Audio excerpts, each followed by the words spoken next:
Monday. Good Monday morning. I thought we'd start this week a little bit different with a horror review of the 2015 terror films feature Hell House LLC. Yes, it's about a haunted house gone wrong, and it was actually really entertaining. I happened across it. We'll talk about the blood and guts of this movie on the other side of the intro. Here we go. Sarah, have you watched those? No.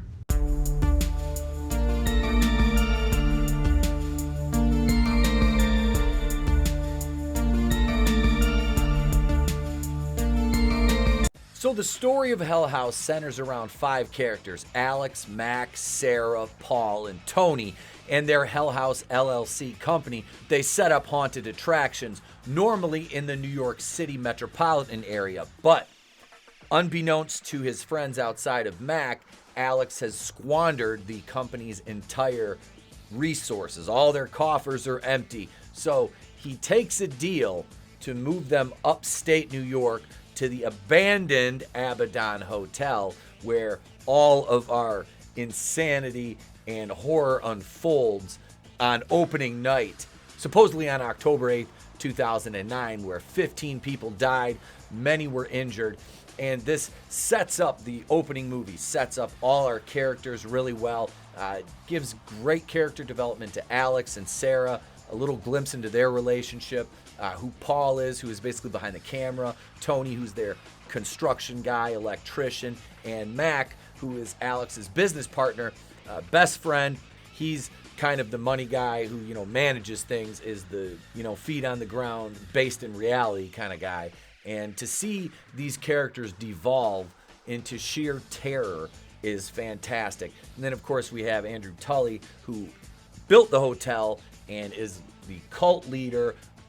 They had a mass suicide in the hotel, which kind of leads to everything, the whys. There's disappearances there, which we learn about throughout the course of the movie and is expanded upon in the second movie, which I will be doing a separate review of. So the characters have really good development for a lower end film like this. And I don't say lower end to be insulting, but it was a lower budget production and never got a theatrical release, but it was great. Like I said, I was so happy to have found this movie on Amazon Prime yesterday, and it drew me into the second one, and I'll be watching the third one probably tomorrow. The characters transition from movie to movie. After seeing the second one, or I hear me review it, you'll get a clearer picture of why, with these characters in this one dying, do they transfer to the second movie. It's a great running story, and like I said, Stephen Cognetti wrote and directed this for Terror Films, and really, this is so well woven together. I really enjoyed it. I can't say that enough.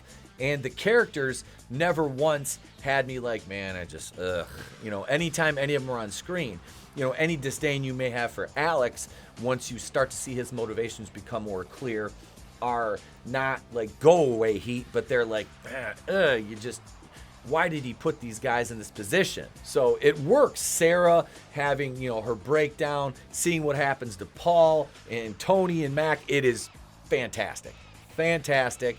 And it's all framed around this found film, which is another, like I said, if you're a fan of this genre, you're going to enjoy this film. Even if you're not a fan of the genre, this is more than just, like I said, your typical shaky cam stuff. Now on to the story, which is incredibly well crafted despite the chaotic nature of the second and third acts of the movie with a 93-minute runtime. That's a perfect runtime for a horror movie. It really is. You don't want to go much longer than that. That 80 to 90-minute range is where you want to live, because it gives your story enough time to unfold and develop, let the audience in on it. They know where have an idea where they don't know where it's going, they have an idea where it's going, and it really never gets in its own way.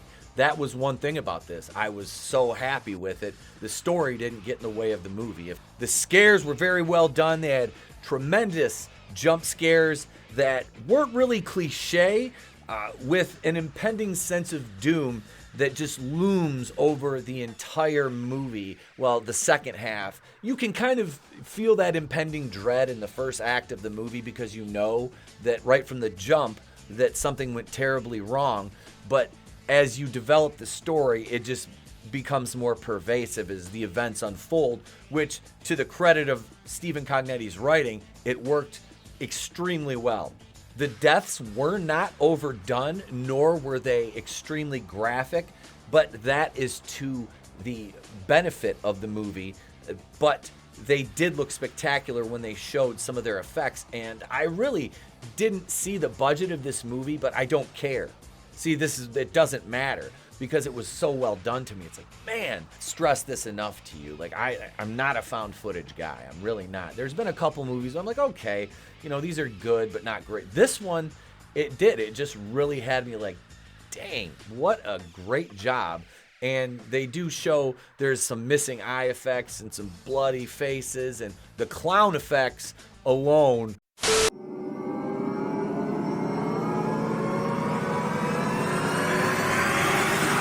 were terrifying. The way the clowns are moved around and positioned throughout the movie is, there's a scene where their heads all turn and none of their heads are supposed to move, and they're all seated in the basement, but they start showing up, random places, blocking doorways, standing in hallways. It is jump scare heaven. It really is. But yeah, I really enjoyed the effects in this. The scares were good. It was everything you want in a horror movie, and getting closer to October now, as we're almost into September. We're almost there. This is the season for these kind of movies. And yeah, I can't say enough good things about the way this one was done. Hell House LLC as a franchise. Well, we know there's 3 entries right now. The prequel is in post-production. It's supposed to come out this fall, which, fingers crossed, it still does. I loved it. I love the first movie. I really am a fan of this franchise, and Terror Films has a new fan. They really do. I got through the second one last night. I don't want to say I got through it like it was a slog. It wasn't.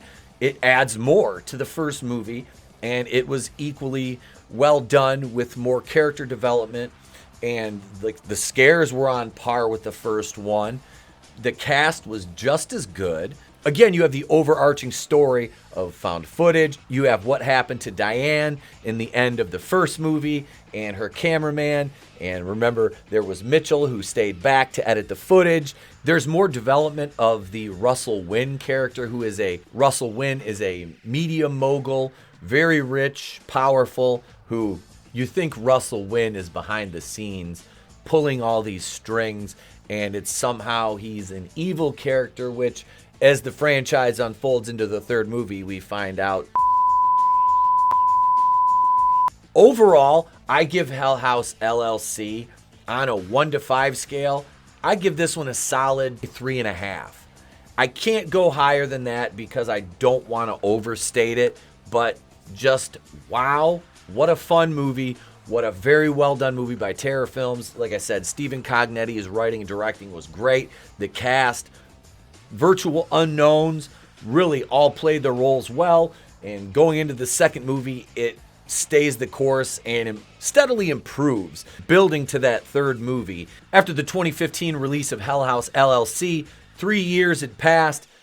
The second one, the Abaddon tapes, came out in 2018. Then the following year, 2019, you got Hell House LLC 3, Lake of Fire. I am anxiously anticipating my viewing of that on Tuesday. What do you guys think? Have you watched it? Do you want to watch it based on my brief review of it? Let me know in the comments below. Do all the YouTube things. Subscribe, ding the bell for notifications. Share the video if you're so inclined. We appreciate it here at the channel. Join us for Going In Raw tonight. That's it, gang. I'm Etep from the Place to Be Reviews. I've been here with all these. If I don't see you, have a great day, a pleasant tomorrow, and I will catch you later on.